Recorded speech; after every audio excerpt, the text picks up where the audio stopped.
Welcome to a special edition of Rare Connection, where we connect rare disease patients, educate medical professionals and the public, and explore clinical trials for the 95% of rare conditions that currently lack FDA-approved treatments. Since September is Newborn Screening Awareness Month, today's conversation will focus on the importance of early detection and intervention for rare diseases like congenital muscular dystrophy, or CMD.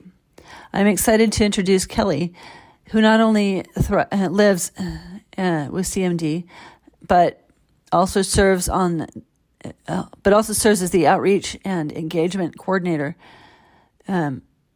with Cure CMD. Kelly joined Cure CMD in the summer of 2020 and has brought her passion for creative arts and support to support marketing and social media.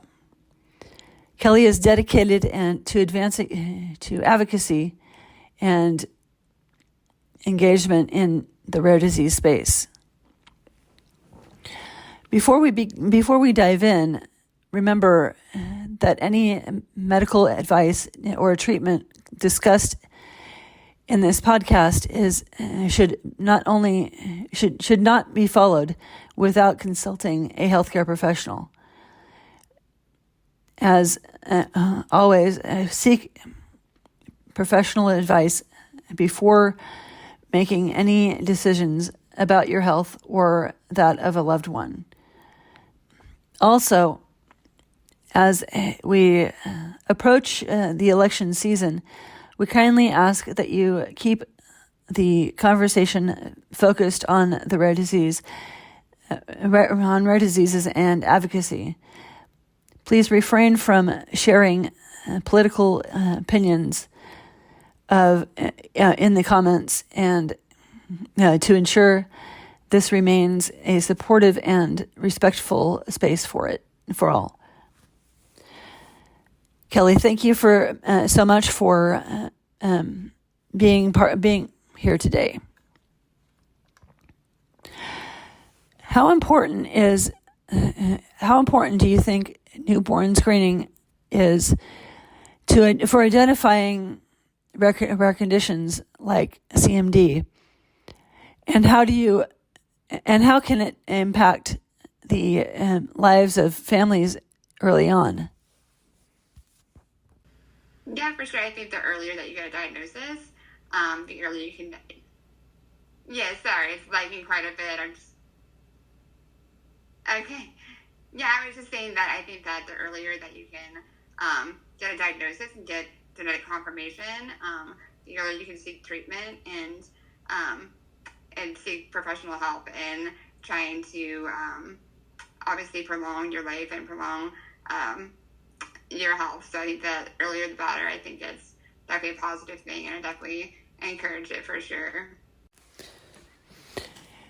Is CMD one of the conditions screened for at birth? If not, how do you think newborn screening could help identify or better manage CMD in newborns? It is. I do not believe that it's on the newborn screening list currently. We're mostly trying to work towards, making our way up to be one of those that's on the list. But currently, as I'm aware, we are not.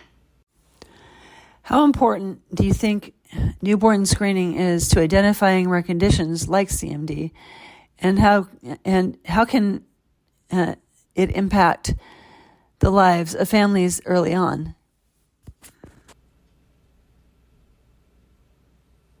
Yeah, I think if we were one of those that were able to be screened and tested, that the earlier the treatment intervention starts, the better the chances are at quality of life and just better treatment overall to help in all the areas with neurology and all the things that the earlier you start. I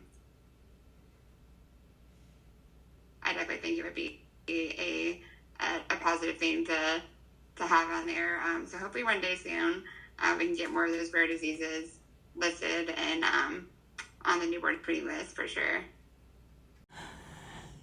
Can you share how your experience with CMD, particularly in the light of how early detection or lack thereof may have impacted your personal journey, reflecting on how your own diagnosis, what do you think could have been different had newborn screening been available for or more inclusive for rare diseases like CMD? In your journey. Yeah, so I know that CMD, or just rare disease in general, usually takes, it's a long journey to finally get that genetic confirmation. Usually about a 7-year journey to get a proper diagnosis. So if CMD was,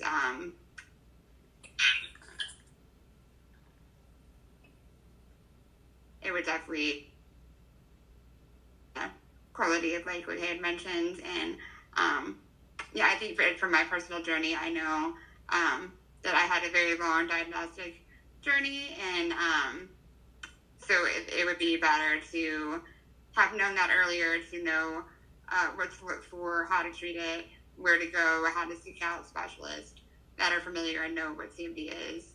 So yeah, if you can start that earlier, that would be obviously pivotal and life-changing to be able to have that sooner rather than the long rare disease journey. So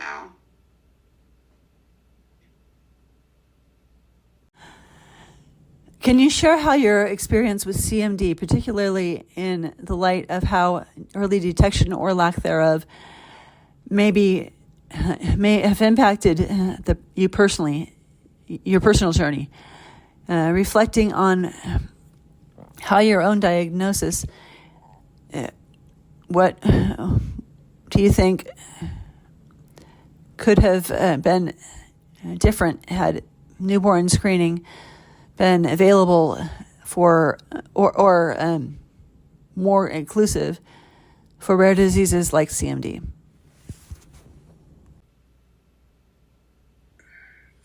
Can you okay. Right, so I was diagnosed around age 3, actually, and I was wrongfully diagnosed with a different form of muscular dystrophy. So I was confirmed from a muscle biopsy, and I know a lot of the CMDs now you can actually do genetic testing as far as like skin biopsies, muscle biopsies, or just general blood screenings. So that's definitely improved so far, so that's good. What prompted testing? Just my parents had noticed that some of the stages of my growing journey were just a little off. I showed muscle weakness, which is a sign of a lot of muscular dystrophies. So that I just was not strong enough to like do steps or run, which is some of the common milestones and markers. I was a little slow on or delayed, so I went to a neurologist and started seeking those answers and was able to do the testing, and it did show that I had a form of muscular dystrophy. So I was confirmed that way. What resources are available on the Cure CMD website? Right, so we are definitely a resource. So we have a lot of care guidelines that are on our websites that can show you, kind of advocate for your local clinicians how to treat CMD. So we definitely try to help in that part of the journey as to what to look for, how to treat it. So we definitely have awesome care guidelines.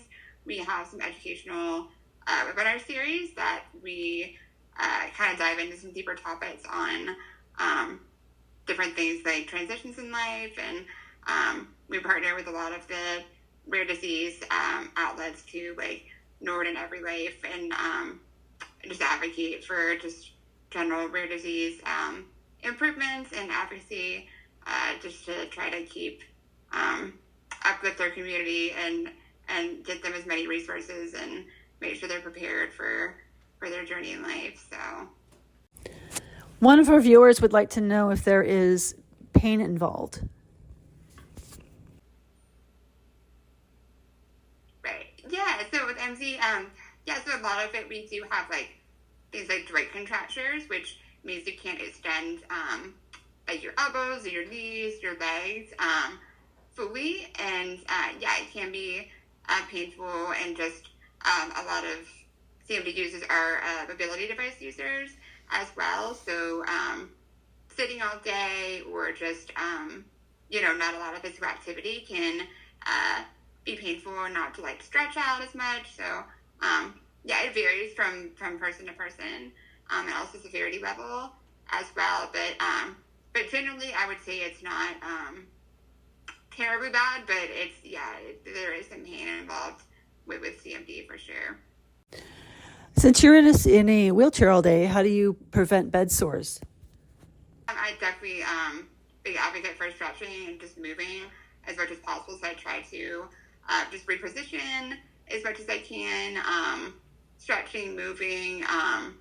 Like I try to do different stand and pivot transfers. So like getting on the couch or just getting out of my chair here and there when I can, just to kind of prevent any sores or different things that may come about from prolonged sitting. So just definitely try to keep moving the way that you can. I just definitely and stretching, and I know clothing has a lot to do with it too. So just making sure you have on quality clothes to help like be a good barrier between like your bottom or your limbs that may be in the way for those things. So. Mm-hmm. Are you able to transfer yourself? So I do require caregivers. So no, I'm not independent. Cannot independently transfer. So I definitely rely on my caregivers and personal care attendants to help me with those things. So with things like lifts and just activities of daily life to help me complete those. So. How is Secure CMD advocating for newborn screening or early diagnosis in the CMD community? Are there any initiatives or focused on early detection that you are currently working on? With Secure CMD, we are working our advocacy. So we just started a advisory council for advocacy. So we're just trying to learn more about our community needs and what would help benefit them. So we just started that, and be rolling that out more in 2025 as well. Just to hear from our community members about what they're impacted by and what they could see to help improve their daily lives. So I know it varies state to state, and obviously overall federal things as well. So we're just trying to learn more about what are some of the current policies and things out there that we can try to help give a rare voice to help improve those, so that it's better for access to care and things like that. So.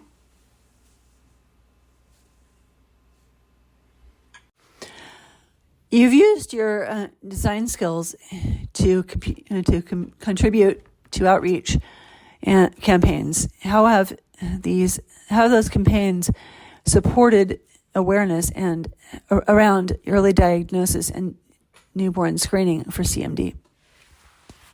We're not on the list. So a lot of the campaigns that we do are more for like our giving season, so like end of year fundraisers, Giving Tuesday, and then we do a big one for Rare Disease Day in February. So those are kind of our big ones for giving, and then our Rare Disease Day spotlights, and then we have our anniversary that's in May. So we always do like a big anniversary type campaign, and then I know right now currently September is Muscular Dystrophy Awareness Month. So that's we always try to highlight some different stories and make sure the spotlight is on MDs for September. It should always be, but September is a special month to kind of highlight that. So So I know we are always working towards growing our community. We want to reach more people. We want more people to be aware of what CMD is and how to treat it, and just keep growing our awesome community. So I would definitely say growth and awareness is definitely what we are trying to achieve for sure. So I know social media has helped a lot with connecting people and being able to kind of harness those relationships, and we definitely just hope to keep connecting more and more, and also obviously making more clinicians aware of CMD and referring them to us so that we can help provide all the resources and support they need for their journeys. What advice would you give to families who may have received a rare disease diagnosis through newborn screening? How can they navigate the journey ahead? I would just say that you're not alone. I know it's probably daunting and just terrifying and so scary to get a rare disease diagnosis, but there are so many people out there as well living with these rare conditions that are thriving and doing amazing things. So it's definitely not the end of, it's not a negative thing. I think there's always a way. It's about perspective of using that and using your voice to share your story and your struggles, and just know that there are others out there just like you living and doing that same journey. So I would definitely just say stay strong and find your community. I think that's really important, to find your tribe, find people that are like you, and just make connections and learn from them, and try to get the resources and medical support you need to try to live the best life. How have things changed for you? Obviously, muscular dystrophy is a progressive disease. So I was walking at earlier stages. So definitely my mobility has decreased from walking to being chair-bound. And as far to like respiratory issues, having to use breathing support sometimes day and night. So I would just say just overall physical elements. My mind and my intelligence, I went away to school, background, college, all the things. I definitely say that I've grown in those ways, and I'm still super intelligent in those aspects, but I just say it's my physical ability that has declined. But yeah, I'm still just trying to stay stable and seeking all the treatment that I can from doctors and clinicians to help support and maintain my mobility as much as I can, given the circumstances. So, thank you so much for joining us today on the special edition of Rare Connection during Newborn Screening Awareness Month. A big thank you to Kelly for sharing her experiences and insights. We hope this conversation has shed light on the importance of early detection and its role in improving the lives of those living with rare conditions like CND.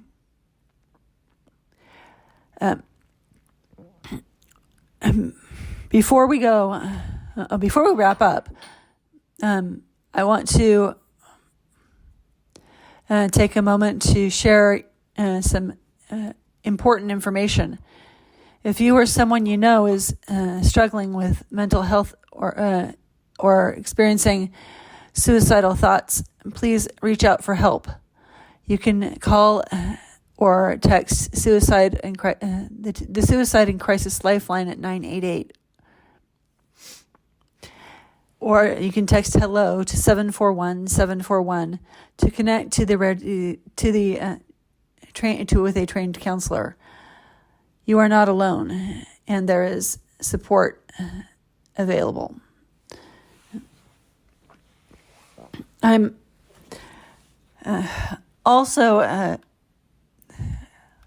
I'd also love for you to stay connected with us. Please subscribe to my YouTube channel, Rare Chef, where you can watch these, where you can watch the video version of this podcast. You can subscribe to my YouTube. You can subscribe to the audio version of Rare Connection, where you listen to the podcasts, or if you're listening to the to the audio version today, you can text me directly using the link in the show notes. Thank you again for being part of our community.